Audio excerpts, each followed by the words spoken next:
একরকম সমাজ থেকে উঠেই যাচ্ছে। আর যত বাধা সব ধর্মের কথার উপরে।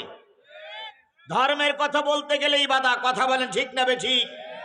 ওই সময় আসলেন আল্লাহর নবী, জাহিলিয়াত সমাজটা দূর করে দিয়ে একা একাই ময়দানে কথা বলেছেন, নীতির পরে থেকেছেন।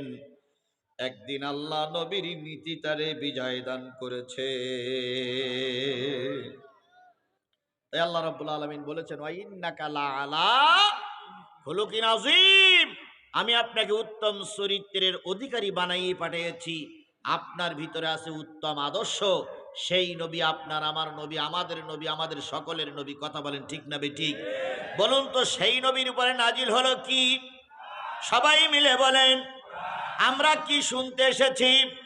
আমি সেই কোরআন থেকে আলোচনা করছি, আর আপনি নবীর উম্মত হয়ে বাজার ঘাটে রাস্তায় ঘুরে বেড়াচ্ছেন।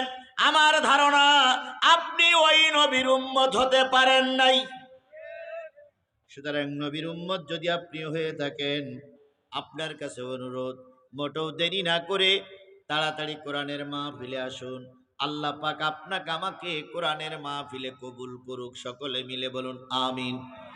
আর একটু জোরে বলেন আমিন। আরো জোরে বলেন আমিন। যে জিনিসটা বুঝাতে চাচ্ছিলাম, নবী ছিলেন উত্তম চরিত্রবান মানুষ, উত্তম আদর্শবান মানুষ। তার চাইতে উত্তম আদর্শ আর কারো ছিল না। তার ভিতরে আছে জাতির কল্যাণ, তার ভিতরে আছে জাতির উত্তম শিক্ষা। সুতরাং নবীর আদর্শ ছাড়া বিকল্প কোনো রাস্তা কারোর সামনে।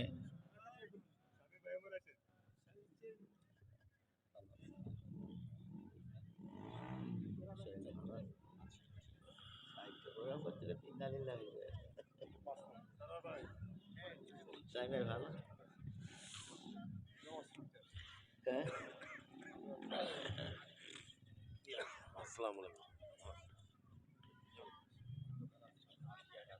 নবীর আদর্শের ভিতরে আছে সব শিক্ষা।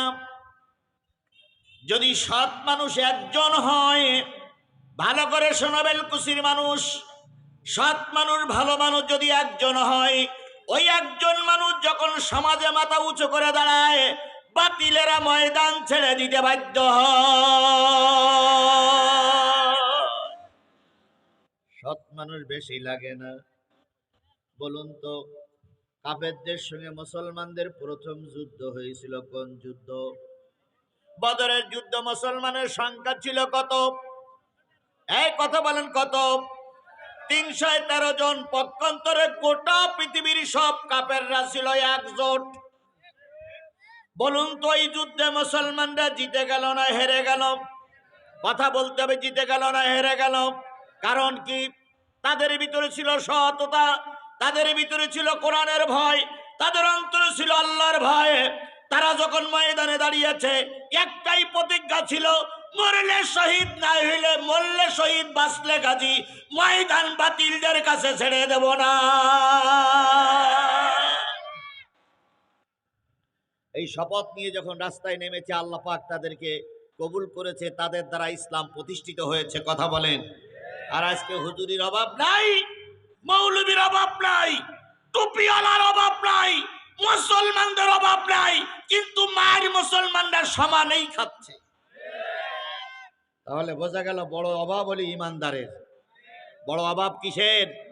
জোরে বলেন, বড় অভাব কিসের? ইমানদারের। ঠিক সেই সময় ঘটে গেল একটা ঘটনা। ওয়াকাজের মেলা নাম শুনেছেন আপনারা কোনোদিন? ওয়াকাজের মেলা শুনেছেন? দেখেছেন কেউ? ভাই আমিও দেখিনি, কেউ দেখিনি। আপনার ওয়াকাজের মেলা বলা হতো প্রতি জিলহজ মাসে, হজের মৌসুমে, হজ শেষ হয়ে যাওয়ার পরে 1 মাস 2 মাস কাবা ঘরের চত্বরে মেলা বসতো। ওই মেলাটার নাম কি মেলা? ওয়াকাজের মেলা। মানে যেখানে কোনো ভালো কাজ হয় না। খারাপ কাজের ভিতরে বলি, একজন লোক 10 বছর বিয়ে করেছে, বাচ্চা হয় না। তো এই স্বামী বলতেছে যে ওয়াকাজের মেলায় যাও, বাচ্চা পেটে করে নিয়ে তাই বাড়ি আসবা। এখন ওয়াকাজের মেলায় এসে গেছে। ওয়াকাজের মেলায় এসে ওই স্ত্রী, ওই মহিলা নিজেকে উৎসর্গিত করত যে তোমরা যেভাবে পর আমাকে ব্যবহার করো, আমার পেটে বাচ্চার দরকার। 2-3 মাস এখানে থাকার পরে ওই মহিলাটা গর্ভবতী হয়ে বাড়ি যেত। 9 মাস 10 মাস পরে বাচ্চা হলে ওই স্বামী বলতো যে আমার এই সন্তান ওয়াকাজের মেলার থেকে বরকত স্বরূপ পেয়েছে। তাহলে সবাই মিলে যে সন্তান দিল সেইটা যদি বরকতের সন্তান হয়, তাহলে খারাপ সন্তান কোনটি? ওইটাই খারাপ, ওইটাই ওদের কাছে বরকত। তাহলে খারাপ কোনটি? তাহলে ওইটার বলা হয়তো কি মেলা? ওয়াকাজের মেলা। একজন লোক এসছে মদিনা থেকে, তার টার্গেট ওয়াকাজের মেলা শেষ করব। উটটা ওয়াকাজে বসবাস করতে থাকে, ঘুমির বাড়ি 3টে 4টে একসঙ্গে খাওয়া লাগে। ওর থেকে আল্লাহ আমাদের রহমত করেছে না ভাই?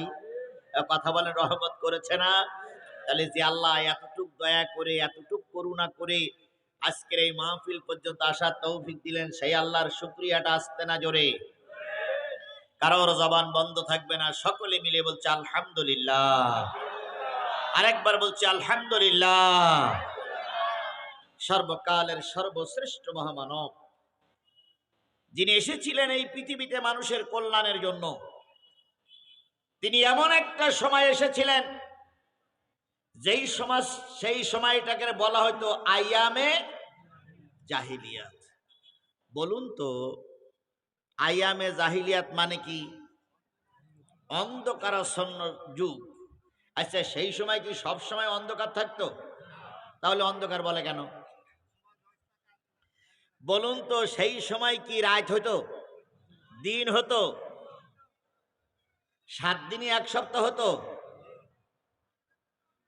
আকাশে চাঁদ উঠতো, সূর্য উঠতো? তাহলে আয়ামি জাহিলিয়াত কেন? জাহিলিয়াত এই কারণে, দুনিয়ার সমাজপতিরা শান্তির জন্য যেটা ভালো মনে করত সেটাই কার্যকর করত। আসমানি শিক্ষা সেই সমাজের মানুষের কাছে ছিল না। বাবা 2টা বিয়ে করেছে, প্রথম পক্ষের স্ত্রী মারা গেছে, সেই পক্ষের একটা ছেলে ছিল। বাবা দ্বিতীয় বিয়ে করেছে, কিছুদিন পরে বাবা মারা গেলেন। দ্বিতীয় বউটারে, দ্বিতীয় স্ত্রীটারে প্রথম পক্ষের স্বামী বাবার আমানাত মনে করে সেইটারে ব্যবহার করত। তাদের ভিতরে চরিত্রগত কোনো দিক ছিল না, ভালো দিক ছিল না। এই জন্য ওই সময়টারে আইয়ামে জাহিলিয়াতের যুগ বলা হতো। আজকে বুঝি সেই অবস্থা আবার ফিরে আসতে যাচ্ছে।